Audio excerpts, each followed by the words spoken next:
Just want to say thank you all so much for joining us tonight. Thank you to Lee and Matt in advance for this awesome presentation you're about to share with everyone. College readiness is such a big topic, and clearly a topic of interest for a lot of Akeela families out there. And so we're all very excited that you all are here this evening. Matt and Lee worked really hard on this workbook and this survey that they put together. And I'm really excited that they have a chance to share all of these results and their findings with you all this evening. And I've had a chance to look through the workbook too. It's a really excellent resource. So happy that you all are going to have sort of a nice look into that this evening. Connected with Lee a few years back. Lee is the executive director of the College Autism Network, and I've been fortunate to join that as a member.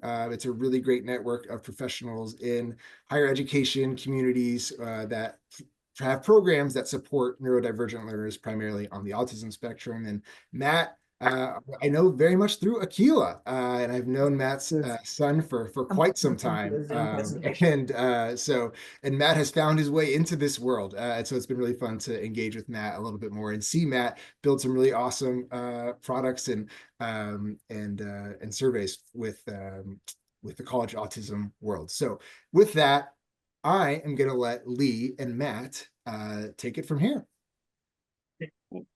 Thank you, Kevin.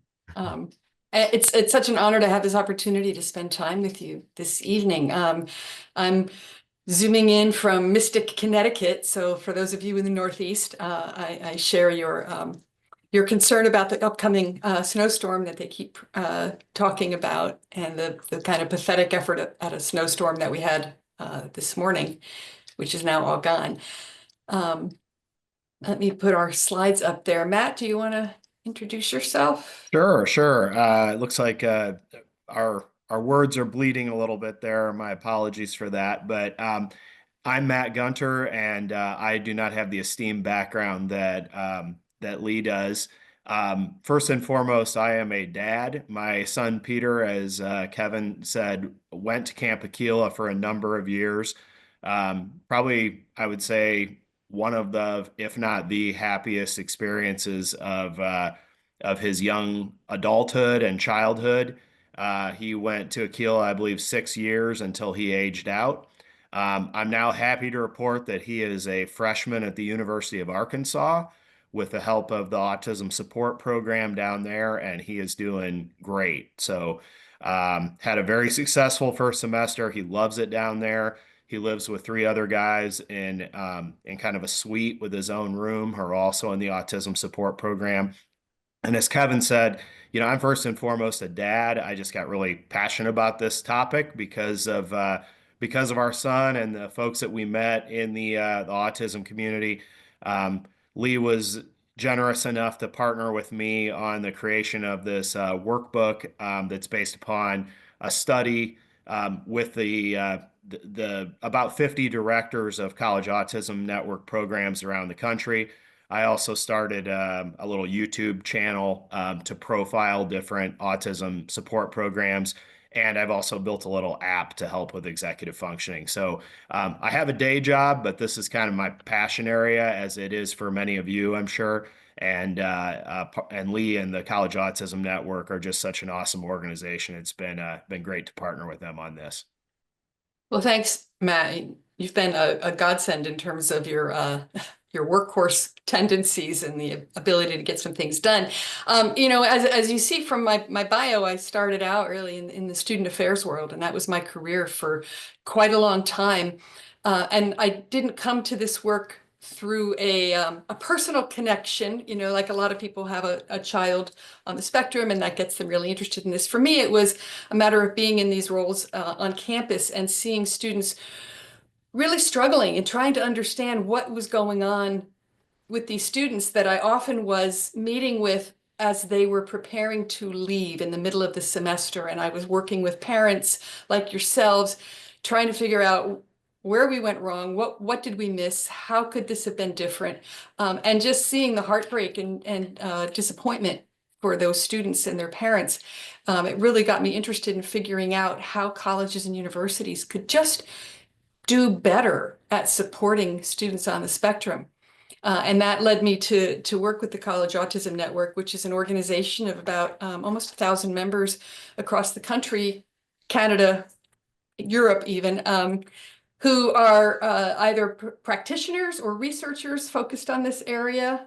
We have a lot of self-advocates, we have family members, we have employers and people who are employment specialists. We call them varied stakeholders, and that's our job, is to link them and really try and align the pipelines from high school into college, from college into the workforce. And so much of what you're going to be hearing tonight is really kind of, it's my passion too. It's to help people who are on college campuses have their best shot at helping your students be successful.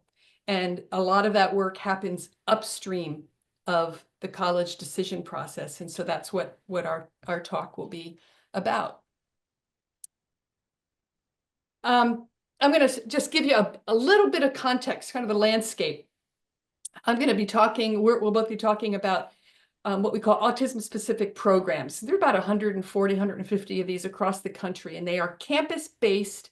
So they're on college and university campuses, and they work with or enroll students who are matriculating students at that university or college. So these are students who are seeking to get degrees, but are in need of more support than they are likely to get from the Office of Disability Services. So like the basic accommodations that are provided, around extended time for tests and distraction-reduced environments and maybe a single room, those are not going to probably do the trick for these students to be successful. So a number of colleges and universities have created these autism-specific support programs that provide academic and social support, kind of a wraparound approach to help these students. So that's one way that colleges and universities do this work. Much more common are the enhanced services within the Disability Services Office.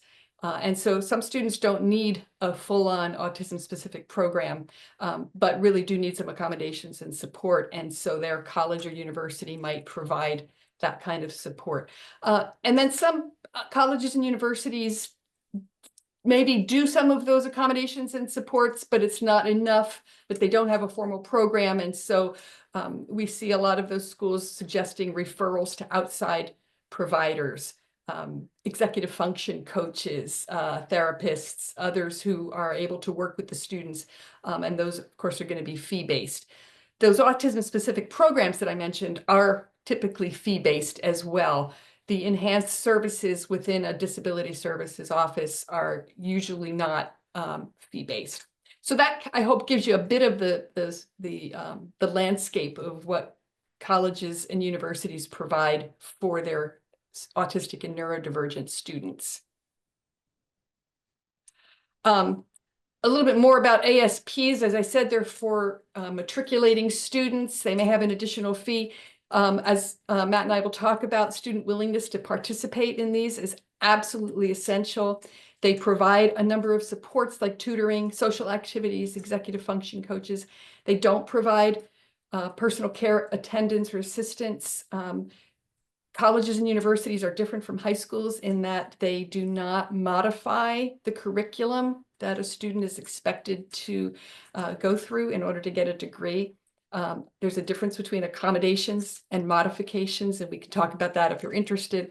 A number of these programs really do focus on the first year or may provide kind of a step down level of service for second or third year students as they get more comfortable, as the anxiety is reduced.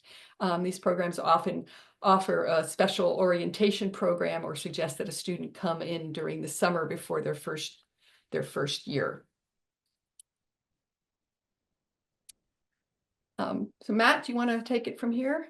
Sure, sure. So this was a very personal topic for us as we just went through this experience ourselves over the last 2-3 years. Kevin, it was great to hear that we have an array of ages represented. It was great to hear that there are some sophomore, junior parents on, because I think for us, we started probably second semester of sophomore year of high school into junior year. visiting schools, talking to Peter about what he wanted to do and college options. And I think the earlier you start, the better. So as Lee and I talked about this, we knew that there are a lot of parents that have these kind of questions on their minds.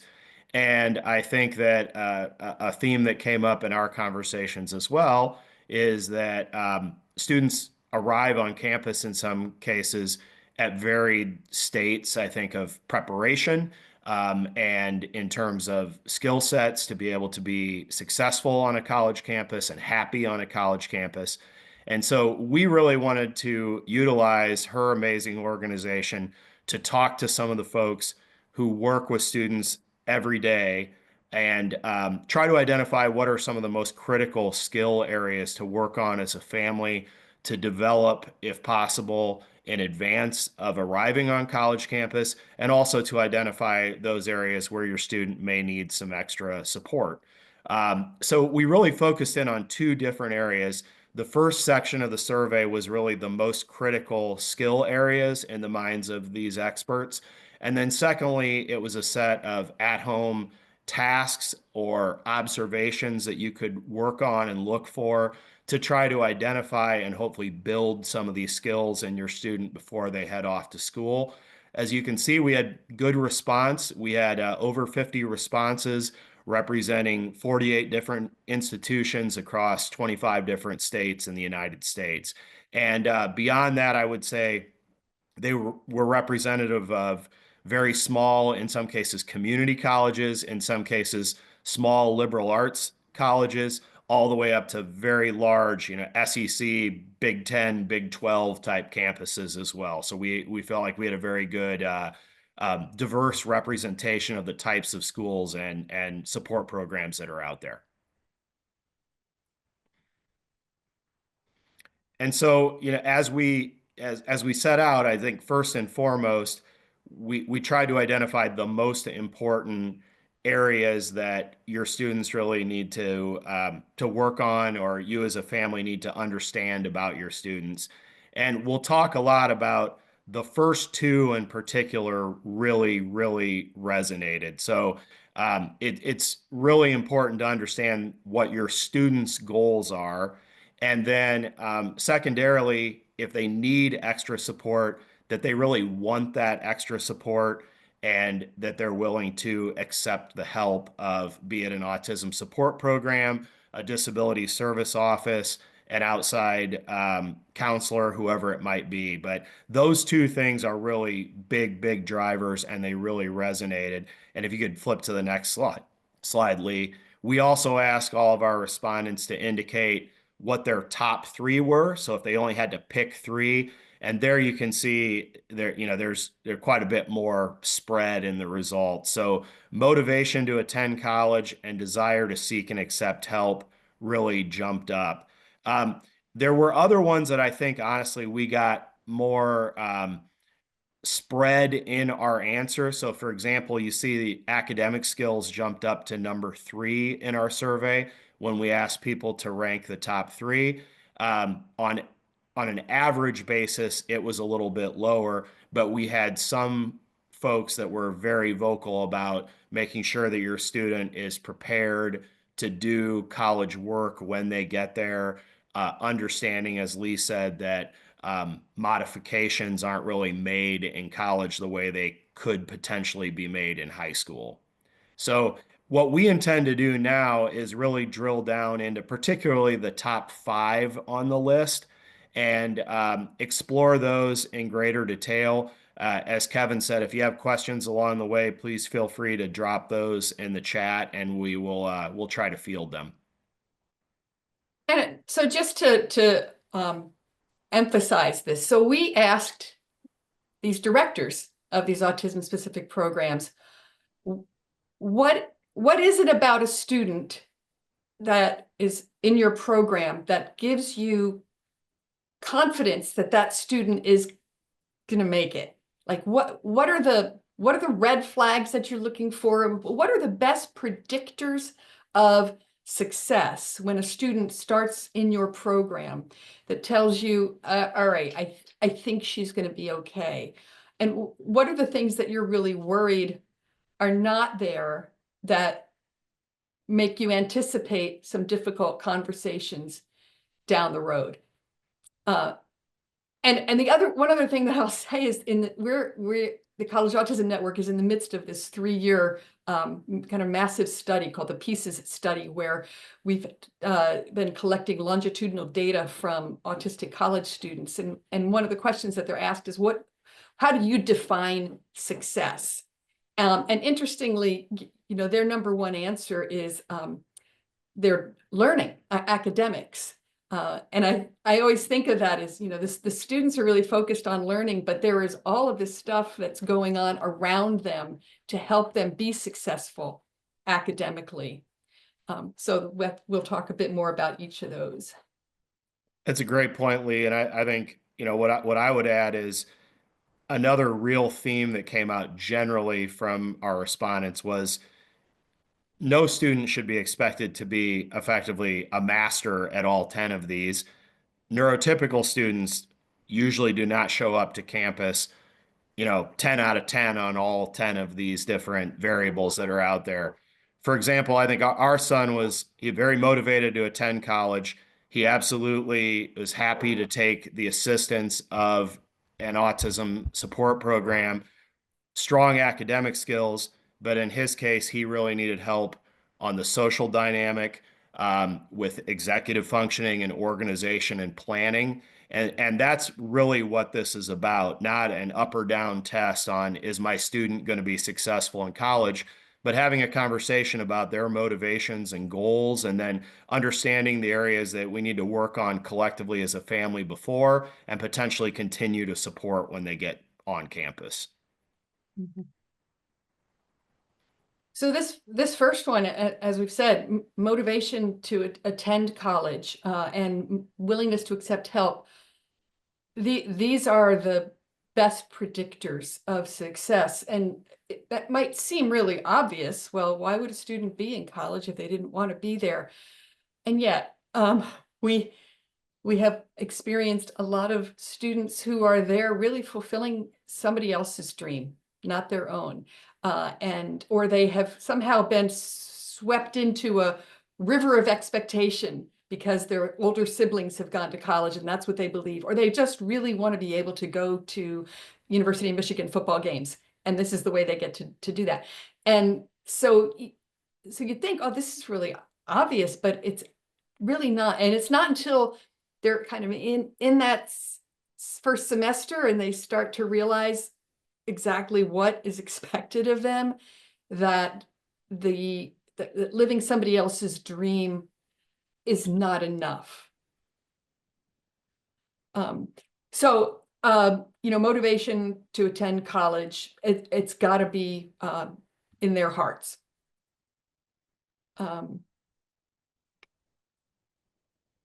then the second one, is the willingness to be involved in these programs. And this is what we hear consistently from our program directors, and what they will be looking for when they're meeting with prospective students. They really want to hear from the student. This is what I want to do, and I'm willing to accept help. And here's the evidence that I've accepted help in the past. Because if the student starts on day one from a position of resistance, things are not going to go well from there. If you have questions about either of these, do drop them in the chat, and we'll try and cover those. On to the next one, Matt. Sure. Yes. Okay. So self-regulation, and this is really, about a student trying to kind of manage the emotional and social and academic parts of their lives. And yeah, this is not, if they were really good at that, they wouldn't be in one of these programs, right? So this is what the program staff and the others on campus will begin to work with them on. There's not an expectation that they come in ready to crush it on this. But if those first two things are there, the motivation and the willingness to accept help, then the work can begin. And if you look at some of the, the telltale signs on the right, the respondents aren't really indicating that you need to be perfect from a self-regulation standpoint.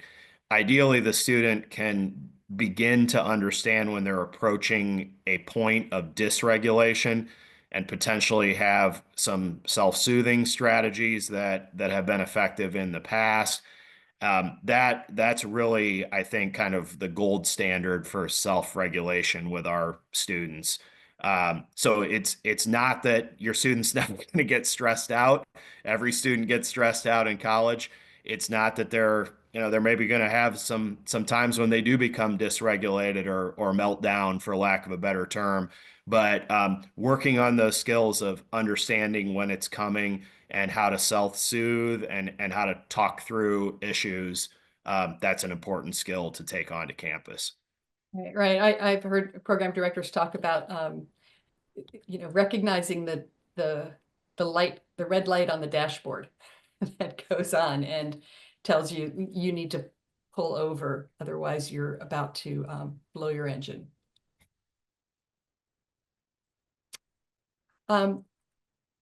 Independent living skills, again, these are works in progress. But can a student get himself or herself or themselves up and to class in the morning? And this is the case for a lot of neurotypical students too. They have not ever had responsibility for getting themselves someplace. Parents have provided the timing of things, like you need to be on the bus, you need to be waiting for the bus, it's going to be here in 10 minutes, so get your shoes on, right? So all of those sequential acts are things that students learn over time, and by the time they get to college, they need to realize that having a class start at 10 a.m. does not mean you set your alarm for 10 a.m. But that's a learned skill, but there's a real danger in not learning that skill quickly, which is that you don't get to class. And this is an area, obviously, that we as parents can begin to work on with our students while they're still in the home. So it's a lower risk environment than when they're off living on their own. Absolutely, things like having your student wake himself or herself up on their own in the morning to go to class. Um, this is a very blurry slide, my apologies, but the second bullet indicates taking their medication as prescribed. So many of our students are taking meds, and when they get off to college, they don't have mom or dad reminding them to take their medication. So that's also a good thing, I think, to practice before they head off to school. Number 3 on the list is basic hygiene. So things like showering, toothbrushing, hair brushing. Again, beginning to kind of allow the student to work on some of those skills with maybe a lighter parenting touch as they get older in high school. I don't think you want them to have to go from 0 to 60 in terms of managing some of those basic skills when they head off to the dorm.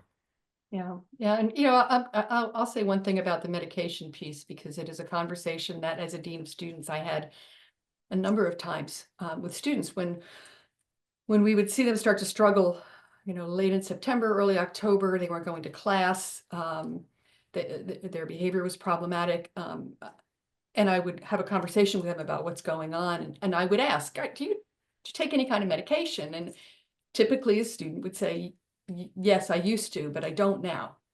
And they made the decision to cease taking medication because they felt like they didn't like how it interacted with alcohol, and they were really committed to experiencing that part of college, or they just didn't like the way it made them feel in general. These are very natural developmental identity issues for students trying to figure out, who am I, and who am I without my Zoloft? And I don't know. And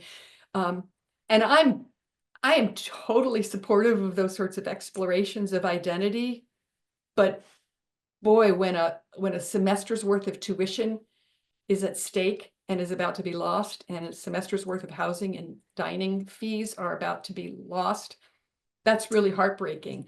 And so this goes back to those first two things, like what's the student's motivation to succeed? And if they see medication as a tool to help them succeed, they're going to stick to that regimen.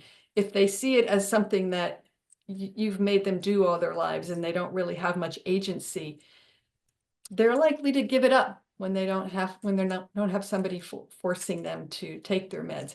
And without you there, and the thing about parents is that you have such a clear sense of how your student is, you know right away if they've stopped taking their meds or the meds aren't working or there's something else going on.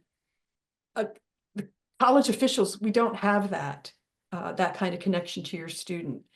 And so we're not likely to pick up on those early warning signs that allow us to intervene quickly. That really has to come from you. Yeah, I think, Lee talks eloquently about what she calls a half step year, which could be appropriate for some families where if there are reservations about your student's ability to go live on their own and manage college, if that's a big step after high school, you don't have to be on the immediate head off in the fall to a 4-year residential school. That isn't the best option for every student. There are students where they might be better fit by what Lee calls a half step year, where they continue to live at home, take some classes at community college, maybe work, and mom and dad kind of take a step back and see how they do managing themselves before they're 3 hours away at the University of Arkansas. And before you've written that $40,000 or $50,000 tuition check or taken out the loan that is going to have to be paid back, even if your student withdraws in the middle of the semester. I think the key to a successful half-step year is creating some benchmarks for that student to demonstrate their own ability to manage their lives before you let them go off in a very expensive and high-risk way. Executive function, a lot of students come in, again, neurotypical, neurodivergent, struggling with this, and this is partly what these programs are providing are the tools and strategies for better executive functioning. There's just a lot at stake, and college faculty are not as attentive to a student struggling as a high school teacher might be. So again, kind of working on these skills and being able to really assess and know where there's still some work needed. Yeah, I mean, I think if we all think back, those of us who went to college ourselves, college is just a much less structured environment than high school. I mean, when you go to high school, you're usually in class, maybe a study hall or two, but it's a very regimented, routine-based day. Then you get off to college, and there are days when you don't have any classes at all. And so it's much more upon the student, potentially with the help of a program like a College Autism Network program, to manage what might be multi-week assignments and staying on top of coursework, being able to extract yourself from distractions, could be video games or TV or whatever it might be. So that executive functioning piece can be much more of a challenge in college than in high school, because the day is just by definition much less structured than it was in high school. Right, and most colleges and universities have student support services that are pretty effective at working with students around these issues because they are so common. And then what we did here, we took some of the other critical skill areas, and we won't go through these too thoroughly, but you can see where a program director is looking for some evidence of at least willingness to engage around these issues. There's a high degree of overlap between autistic students and anxiety and depression for reasons that I think are probably pretty obvious. I mean, it's a tough environment if you're neurodivergent. most colleges do have counseling services available. I will say that they sometimes cap them. Session limits are not unusual on a college campus. And so if you've got a student who has a good therapeutic relationship already established, a transfer of care to the college counseling center is not really going to be ideal. As much as a student can maintain the relationship with a well-known therapist, that's just going to be better for them. So whether it's, Zoom calls, check-ins when they go home, but you're not going to be able to get the level of service and support from a college counseling center. And one thing that I will say too is that the therapists and the counselors in a college counseling center are not necessarily knowledgeable about autistic and neurodivergent students' experiences. It's a real concern for us. Our program directors talk a lot about that, concerns about sending their students to the college counseling center, because working with an autistic student it's kind of a unique skill set, and not all of those counselors have that background. Anything else about any of those, Matt? Well, I mean, I think that some of these, as I said, just from a kind of a pure data standpoint, they're in the bottom 10 or bottom 5 of the 10. But in many cases, there were, many of our respondents that were passionate about particular of these topics. So, for example, social connections finished 10 out of 10, but there were many respondents who indicated that, building a community and a sense of belongingness is critically important. But there were others who indicated that it's really up to the student. Some students don't necessarily want to be as involved socially, and so that's why that scored a little bit lower. But I bring that up just to say every student's different, right? And each student has their own priorities and their own strengths and challenges. For our son, social connections was an incredibly important part of the college experience. He wants to be social, and he wanted to be with a group of students, many of whom, like the types of students that he met at Camp Akeela, where he would have a chance to make some strong friendships. So that one, although it scored number 10, was very important to our family. Um, Things like academic skills, he maybe didn't need as much in terms of support there as some other students might. So obviously, I'm stating the obvious here. Every student's different, so it's really up to you to determine your own personal ranking. Just because these were in the bottom 5, these are not unimportant areas. One interesting thing that I'll mention in reference to that study I mentioned earlier, the PIECES study, when autistic students were asked how they define success, what are the measures of success, they ranked social connections on the lower end as well. And I think what we've really discovered is that the ways that students describe and define social connections may be very different than how their parents describe and define them. And so if you want this is your second child, and the first one had a ton of friends around all the time and, was a social butterfly, and then the second one seems really like a loner, it doesn't mean that second child is unhappy with that way. And what our autistic respondents have said to us is, stop imposing your neurotypical definitions of friendship and social activities on us, because that's not how we operate. And I think it was pretty interesting.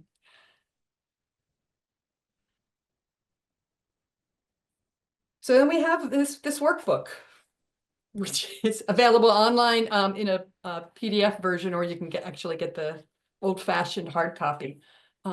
Matt, do you want to talk about? Yeah, I think beyond it just being kind of a research study with a bunch of data, I think Lee and her team and I really set out to try to give families something that they could work on together. And so, it is structured in a way that we go deep onto each of those 10 topics based upon the responses that we received. But then we also tried to build out discussion topics for families to have. So there's basically 10 questions for each of these 10 topics that are meant to really just be conversation starters with your students. So for example, this is from the number one, motivation to attend college. And you can see some of the illustrative questions there. So beginning to think about what the student might want to do after graduation from high school. Have they thought about a career? Have they thought about what they might want to study? Um, those types of questions to really facilitate a conversation. And it's not designed to be that you sit down and you bang out all 100 of these questions in one sitting, obviously, but it's meant to really get the family collectively thinking about these topics to hopefully all get on the same page about what are the students' motivations, what are their strengths and weaknesses.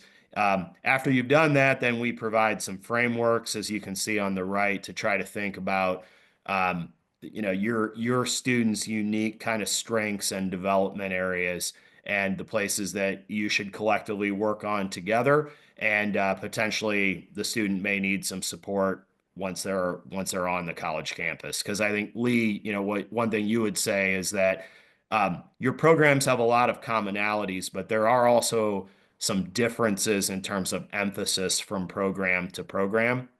And it's really important to find the right setting and the right program for your students' individual needs and happiness. Right, right, absolutely. And these are the kinds of questions that should be happening upstream. But I often had in my office as a dean of students, sometimes with parents sitting there. And I felt like it was the first time the parent was hearing that the student had no interest in being in college, or really just wanted to, move to California and try and break into TV writing or whatever. And at that point, a lot of time and money has been wasted.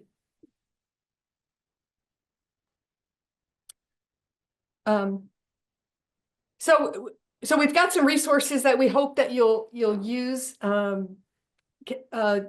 Matt, why don't you talk a little bit about College Ready and Sure. So inclusive? collegeready.com is just our kind of hub website where we have available for free.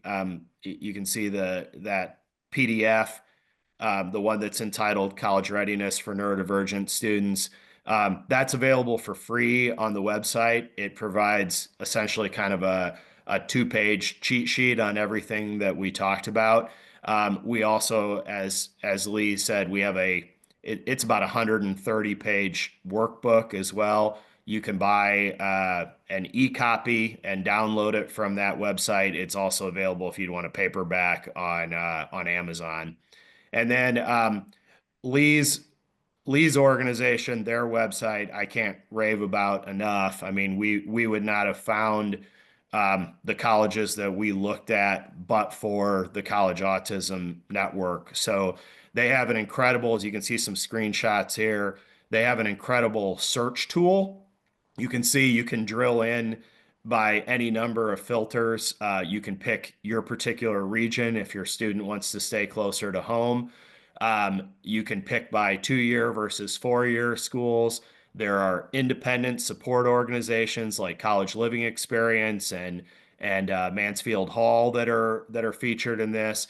And it's very searchable. It has a profile of each of these member organizations in it. So it's a great place to get started to potentially make a list of schools that you might be interested in visiting.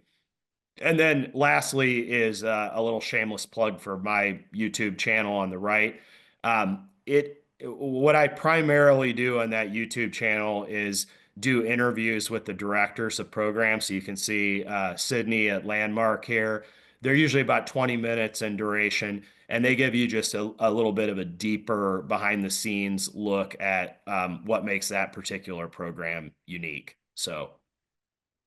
Yeah, the videos are amazing ways. It's an amazing way of getting to kind of meet the director of a program while saving yourself the driving or the flying to various places around the country. And you really get a sense from those directors of what their priorities are and what their style is. And one other thing I'll say about the College Autism Network website is we've got some new resources. So you'll find this database, autism specific support programs, under resources on the top links of the website. But we have other resources that are specifically for families and current high school students. And some of these were, this entire database actually was created by a high school student who, she's really remarkable. She is a twin. She attends a private school. She's very bright. And she was trying to figure out, what will college be like for me as someone who's autistic? Her twin sister is not. And she got very little help from her high school-based counselors, who basically said to her, just do what your sister's doing, right? Like, no understanding of how she might really have a different set of needs. And I don't want to impugn the entire profession of college counseling. I think they do an amazing job, but a lot of high school-based college counselors don't really have a very rich understanding of what it takes to be successful in college. The very different experiences that different colleges provide, and how a neurodivergent or autistic student has a set of needs that exceed what they're going to find on the college website. And so this student, Ellie, put together a really nice compendium of useful websites and articles and exercises for families based on her own experience. Like, what would I want to know as I consider going to college? So we're really proud of adding that resource to our website.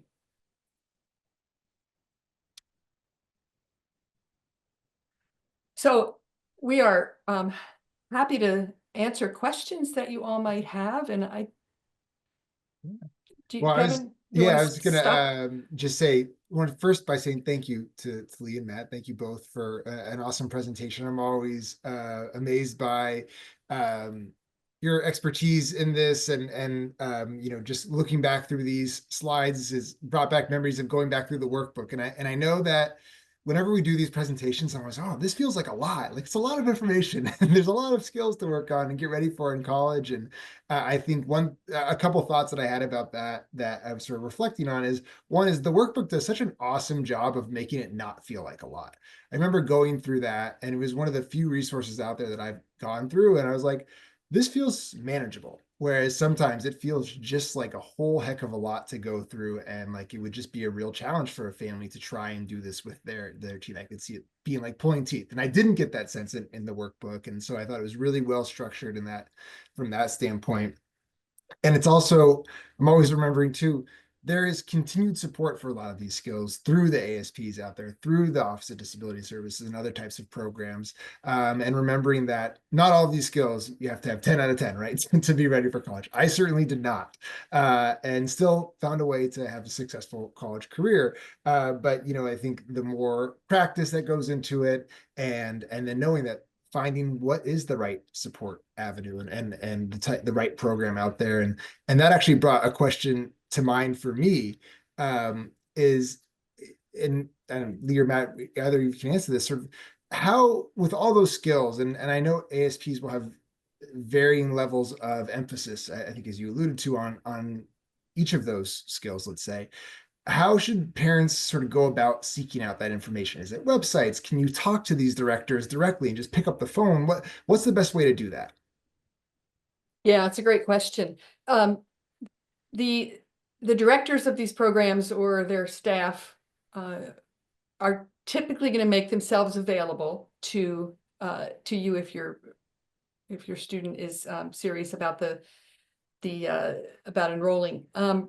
The challenge is that there are a lot of families out there that are shopping a lot of different schools, right? And these directors have limited time to engage. And so a number of them will do like a webinar like this and say, you know, we're going to be answering questions about this program Tuesday night at 7. Please tune in and you can learn more about it.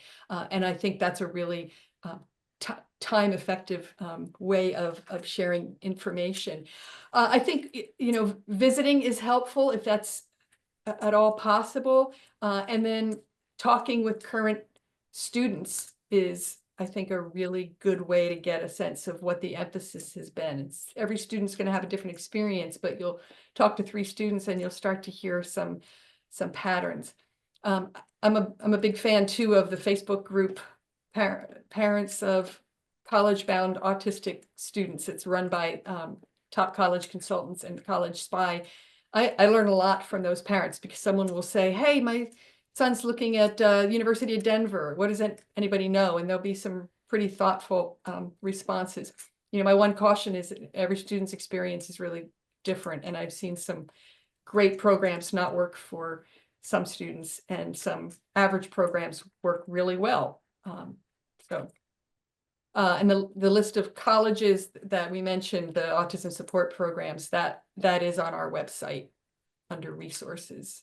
Yeah, I think we can put a direct link to the resources that you guys had on that last slide in when I sent out the recording. And I'll put one in specifically for the list of colleges too. I know that's always an interest for a lot of folks out there. One thing I'm curious about is you guys mentioned there's often like a fee-based programming for these ASPs. Is that something that can get lumped in with student loans, or is that something that is totally private pay? How does that work, or does it vary? Yeah, that's a great question. These fees are not going to be in the financial aid package, and they may range from, you know, $2,500 extra for a semester to $10,000 a semester, depending on the level of support that they provide and the level of support they get institutionally, right? So some institutions see this as a really good investment in the retention of students, and so they support these programs. And others of these programs are they've got to pay their own bills. And if your student is connected with your state's vocational rehabilitation services, there might be funding available through VR. It's different in every state. It's crazy how different states can be, and some don't pay for programs that are in a different state, and some do.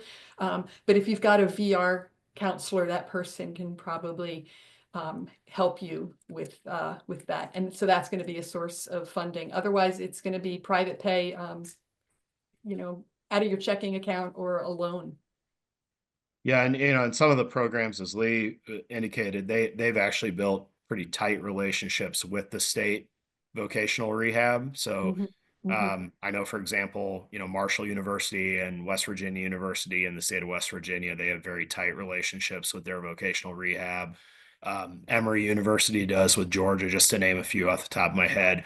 Whereas others, you know, as I said, my son goes to the University of Arkansas. We do not live in the state of Arkansas, so that ended up being just kind of a dead end for us, unfortunately. Yeah. I mean, that VR is vocational rehabilitation services, and even that is called something different in every state. Like, so Ohio calls their VR services OOD, right? Opportunities for Ohioans with disabilities. So you can probably get some advice from the school social worker about connecting with your state's vocational rehabilitation services. And Cynthia, I am so glad you asked that. I have been touting tuition insurance forever, because I have seen families just financially really devastated by a student being injured or getting sick and having to leave school. And, you know, I worked at a large university, UConn, and a small college, Wheaton College. And I can tell you that small colleges, it is really hard to refund tuition dollars. Those dollars have been spent. And so I've always pushed this. most colleges and universities have a vendor, an insurer that they will, you'll probably get like a brochure, you'll find something on the website, and you will pay, you know, $500, $600, $700, $800 for the year, maybe for the semester, depending on it. But it will refund, it will cover the cost of 60, 70, 80% of the tuition if your student has to leave before the semester is over. And it is such a good investment. I know it's really hard when you're paying all those other bills to come up with that extra money, but I've just seen it make a huge difference in the lives of families, and students feel that pressure. Like if they think that their parents are going to lose out on tens of thousands of dollars if they drop out, they will sometimes push on when they shouldn't. And because they don't want to bear the burden of their parents losing all that money, or their parents are saying, we're going to lose everything. So to take that out of the equation is really valuable, and it allows you to make a decision about your student based on their health and well-being, and not on the cost.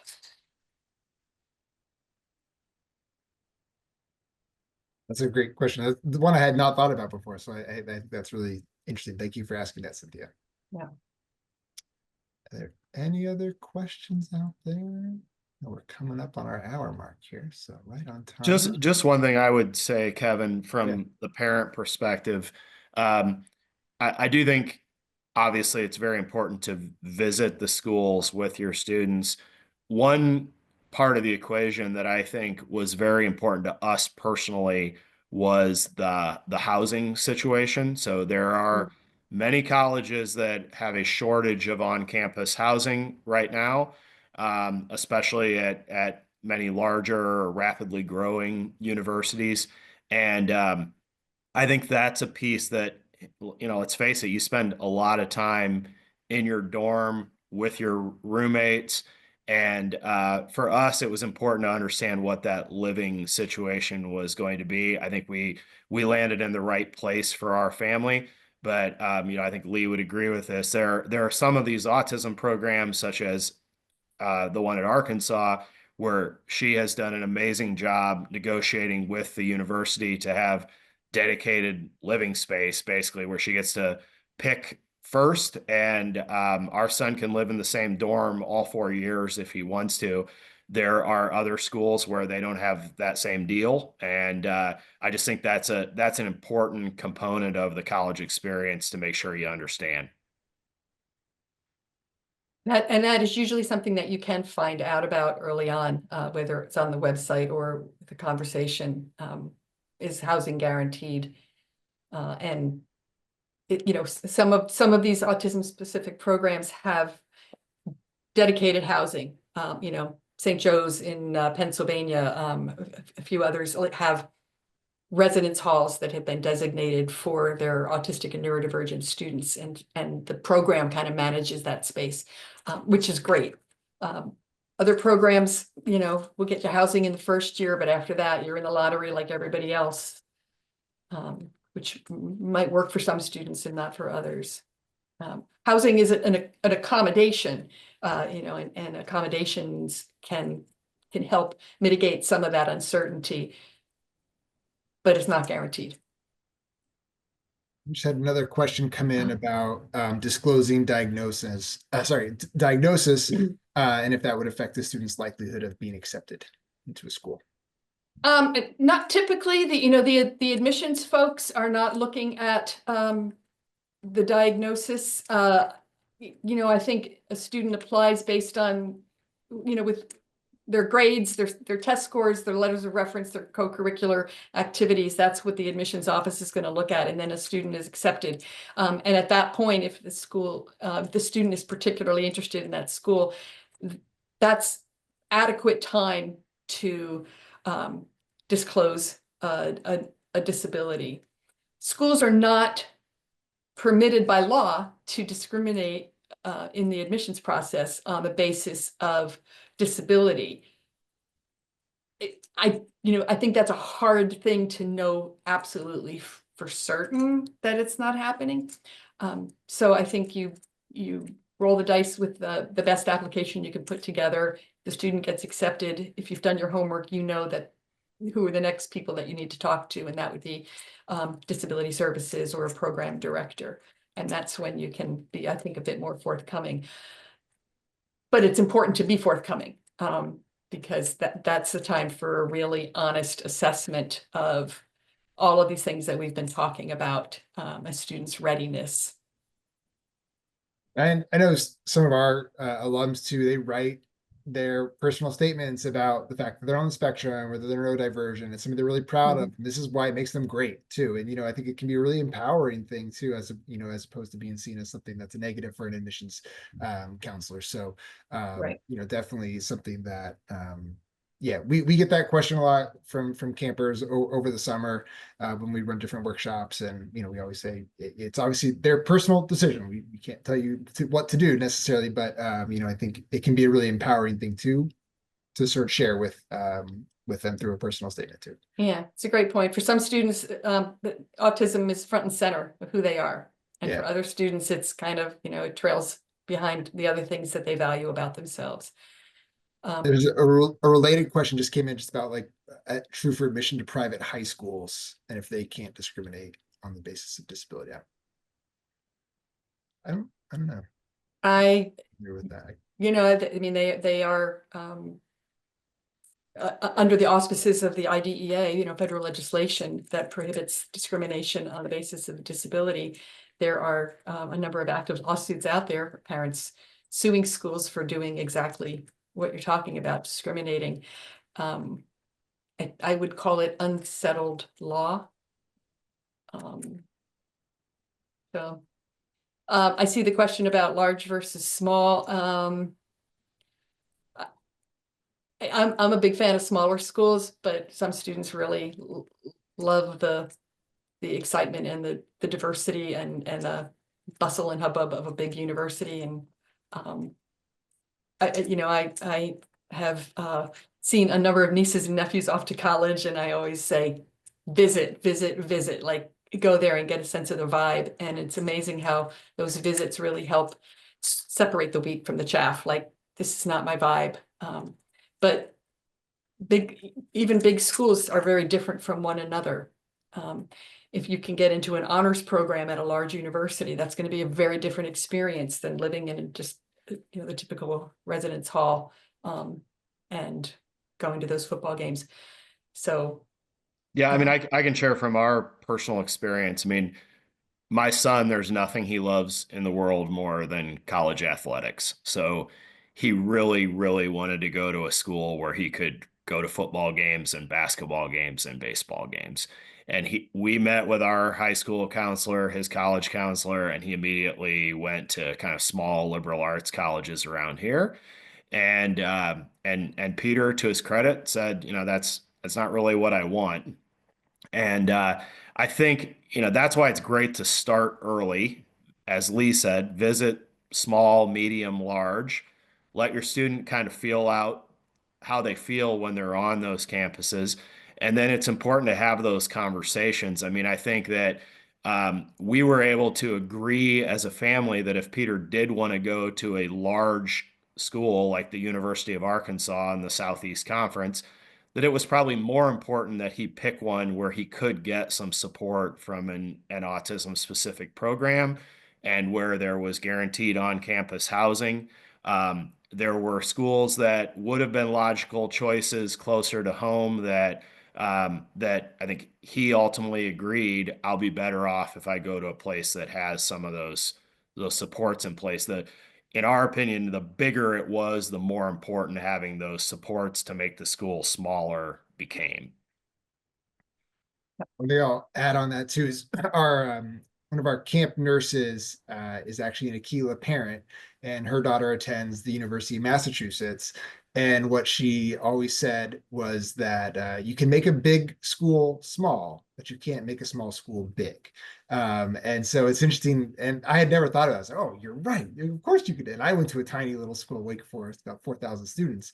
But it's interesting. Like, I tend to think like Lee, smaller sometimes is better. It's more communal and maybe easier, more touch points typically, but you can also do that in a bigger school setting because you may find your people in a smaller sect of that school or in one department of that school. And you're going to have more touch points there versus worrying about the entire university as a whole.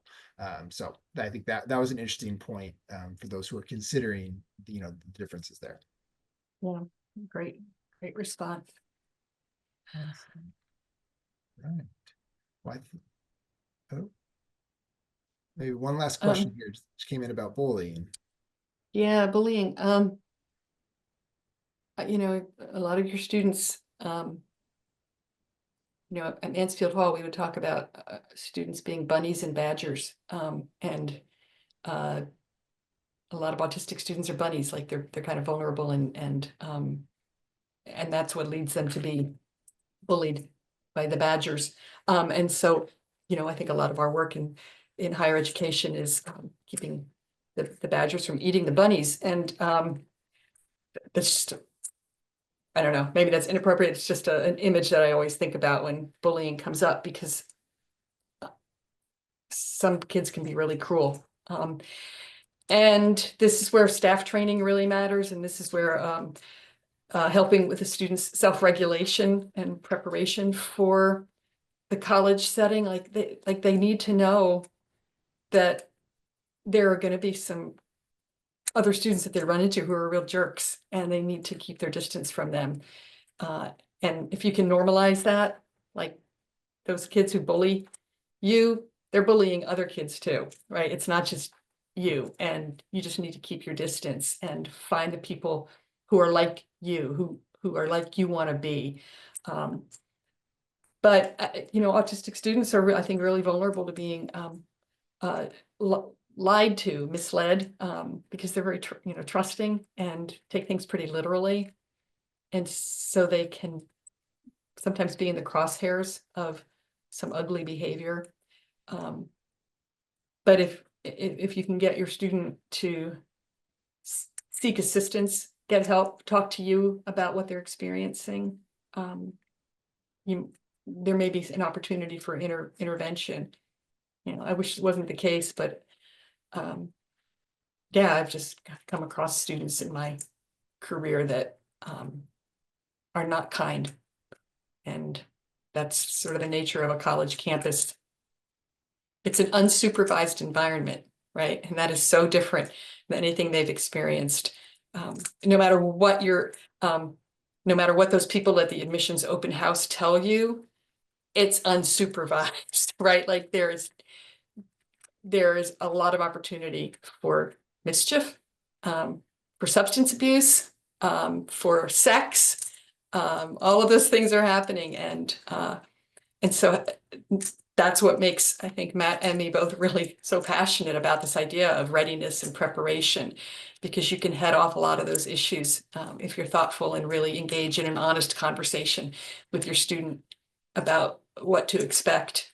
And when things go off the rails, it's going to be okay to call home, and we've got your back.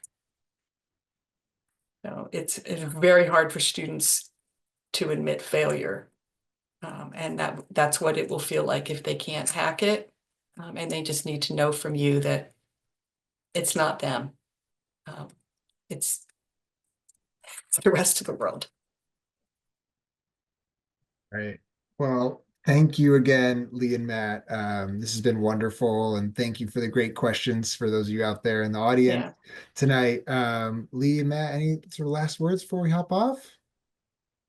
I mean, I would just say, having gone through it, it's stressful. I know it is. It was very stressful. Luckily, my wife was a cooler head than I was through this whole experience, I would say. But you will get through it. The more you talk with your student, the better. And I can tell you, we have at least one data point of, knock on wood, so far, we're into the second semester and things are going very, very well for an Akeela camper. So those success stories are out there, and just keep talking and loving on your kids. Yeah. Great advice, Matt. And please do make good use of our resources, and you can always email me if you've got any specific questions, and I may be able to direct you or help you or give you some perspective if needed. Awesome. Well, thank you again, Lee and Matt, for your time this evening and sharing your expertise with all of us here at Akeela. And families, thank you for spending your time with us this evening too. It's always nice to see you all, see some familiar faces and some familiar names on those black boxes too. But I had a great time tonight. I hope you all did too. We will get this recording out tomorrow via email, so check your inboxes. And of course, don't hesitate to reach out if any three of us can be of help for you. So take care. Have a good night, everyone.